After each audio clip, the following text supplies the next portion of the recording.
plenty to talk about the structure of City's current squad. It's an aging squad, which includes 8 players aged 30 or older, and 3 of them are aged 29. So a squad rebuild, therefore expected at the Etihad.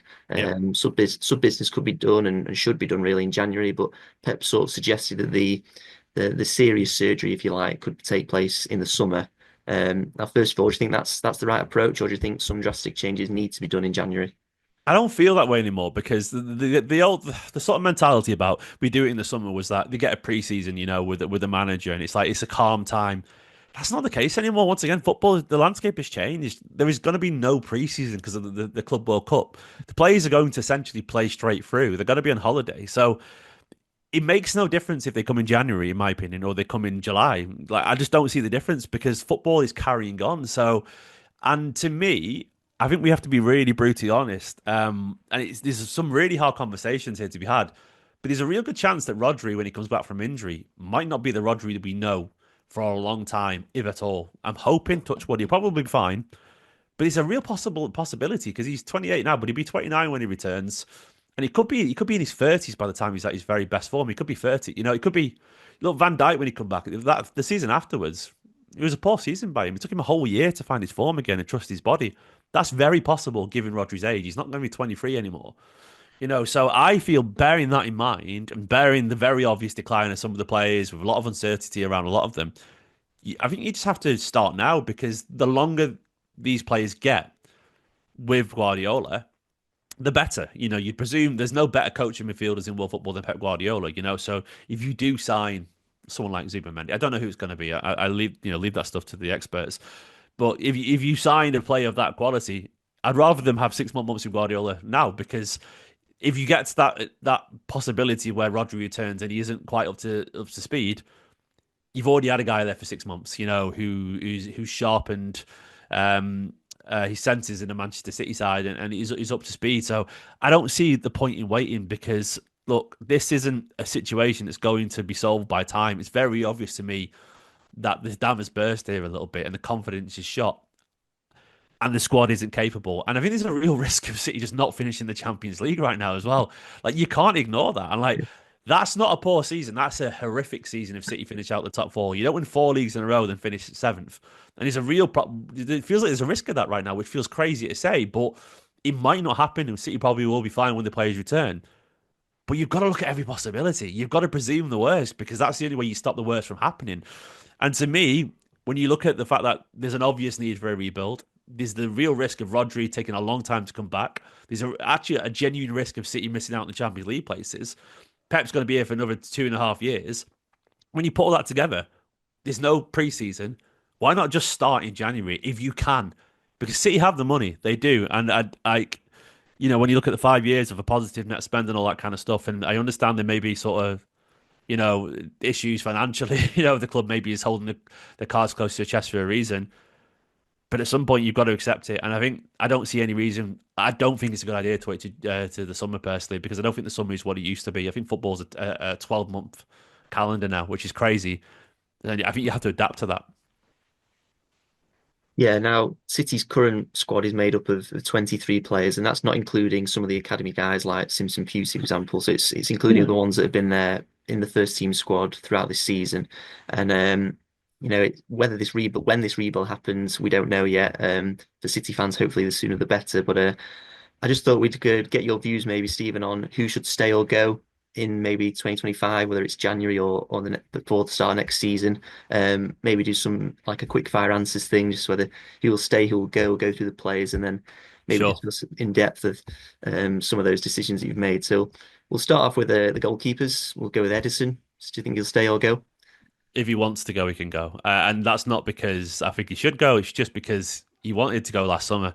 And I'm starting to realize, look, if these players give you these hints, if they tell you where you're at, then they're not in it 100%. And I don't think you could argue that. I think even I'd be amazed if even Edison could argue he's 100% with it, in terms of he's done everything he needs to do at Manchester City. And there was a lot of discontent from him in the summer. He pretty much admitted it publicly.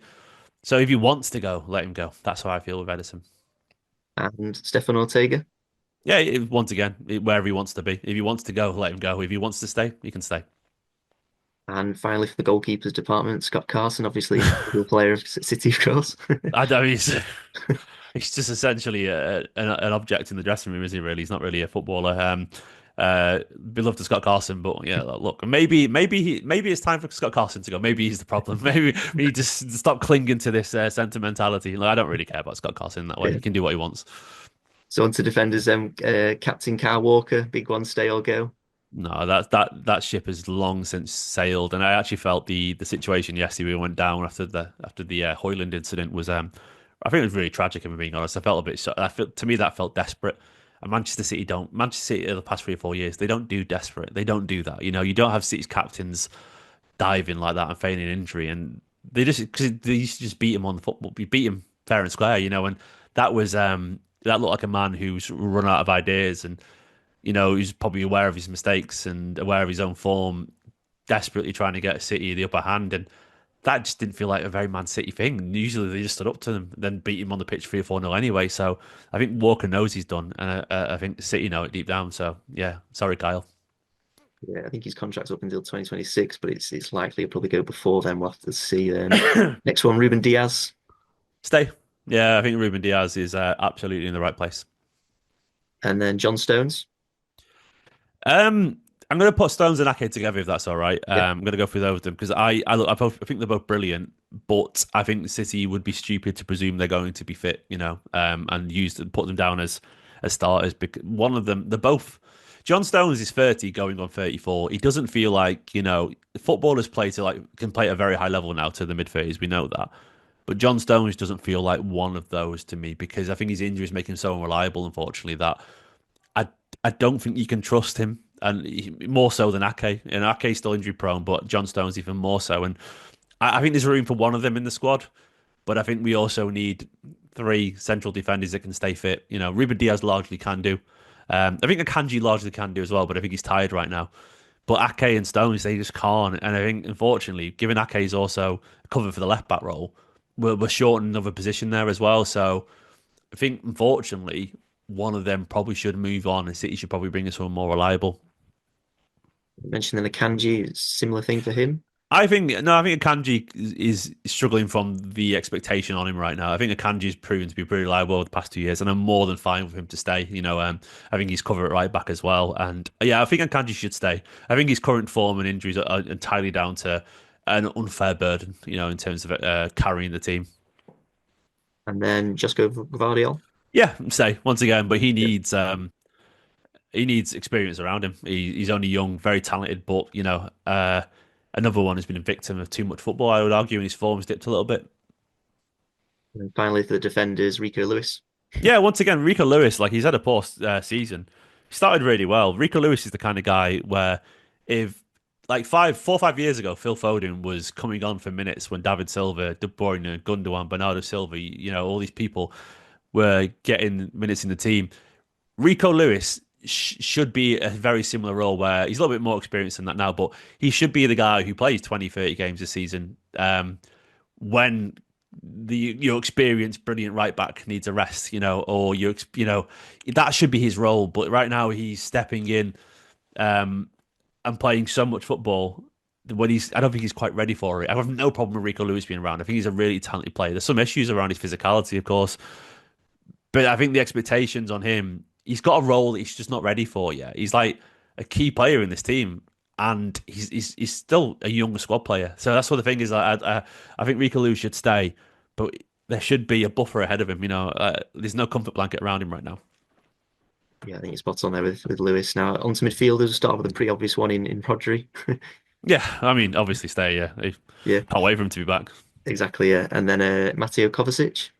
I'm fine with Kovacic staying if he wants to. I feel like Kovacic is.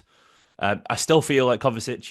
We're not quite peak Manchester City midfield levels of 3 or 4 years ago with Kovacic, but he's still a good player. I think he's. I don't. I think Nunes and Phillips personally been a bit of were a miss in central midfield, where I think Kovacic has not been that bad. I think he's been a level above them, but I still feel. Yeah, he can stay if he wants to, Kovacic. But if he moved on at the same time and City did a big old midfield rebuild, I wouldn't mind, but I think he should stay personally. Phil Foden, Yeah, stay. Ilkay Gundogan. Unfortunately, I think he'll move anyway. I think he'll just decide to move on. I think he look if Gundogan is here and City have signed two or three midfielders, that's sort of fine if he wants to play the elder statesman, in the squad.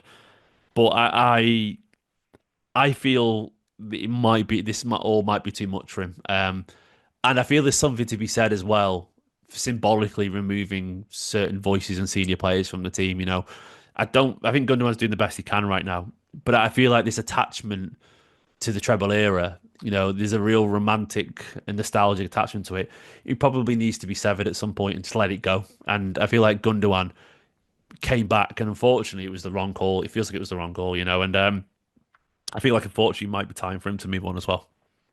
Yeah, I think he's played probably more than what he expected, and Yeah, his contract's up in the summer, but City have the option to extend. They've got a decision to make there. Next one, Mateus Nunes. I just don't think he's a Manchester City quality personally. I think he's a good player, Nunes, but I don't think he's ever going to be a great player. And I go back to that comparison earlier of bringing Morris on for Sterling at the very best, and they are the levels from Manchester City.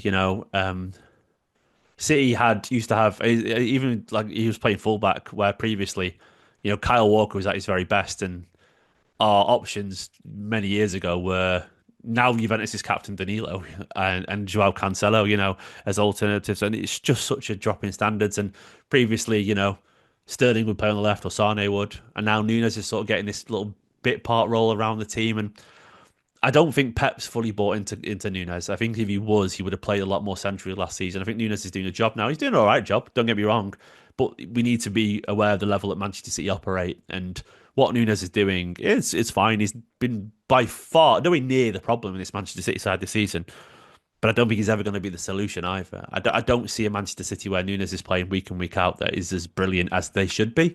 Well, not as they should be, as they have been. I'm not ever saying Manchester City deserve this. And I think ultimately, I think Nunes has, I think he's been a bit of a panic signing, and I just don't think he has the quality required for City. Is that a leave, I'm guessing, for you instead of a stay? Yeah. Yeah, it's a leave. And then same for Bernardo Silva.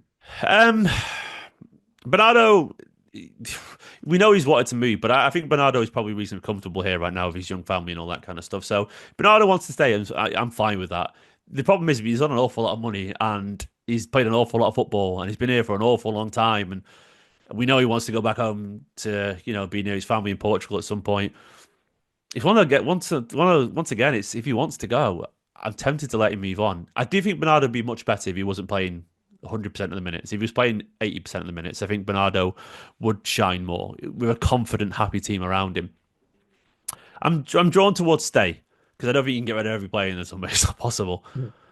But I really am in the headspace. If anyone wants to leave, you got to let them. So, but I still think stay. And then a big one that City have got to make a decision on is Kevin De Bruyne.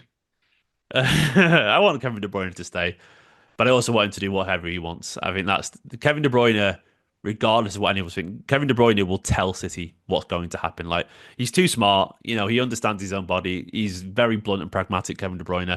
If Kevin De Bruyne thinks he's good enough to beat Manchester City and wants to beat Manchester City, he will be next season. And I think that is the best way to approach it. So look, I would never tell Kevin De Bruyne to go. He's Kevin De Bruyne. Like I want him to stay always. Do you expect But him to stay? I don't think he will as it currently No. stands. I don't think he will. I think he'll take the sunny life in America, and I wouldn't blame him because I think he's earned it. And I think the reason I'm relaxed about these situations is because it's horrible. But I don't think a player goes unless they know it's their time. I really do believe that. And I think City's approach in the past has been fine about letting players go who want to go, but you've got to replace them. That's the only issue. And I don't think City have done a very good job of that. So you have to go big if Kevin De Bruyne goes. Yeah. And then the last midfielder on this, James McAtee. I really rate James McAtee. I want him to stay, but I only want him to stay if Pep wants to use him. Yeah. And then we'll quickly finish off with the attackers then. So Erling Haaland. Stay. Yeah. Savinho.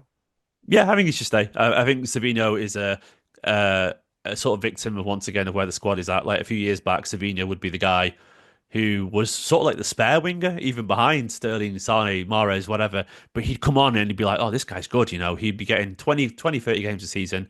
He'd be talented and he would have had no expectation of him. He would have scored already, I guarantee you, because he would have played in a better side. He wouldn't have been feeling the pressure of having to sort of hold a Manchester City attack on his shoulders. So I think Savinho's a brilliant player. I just think he's having to do too much far too soon.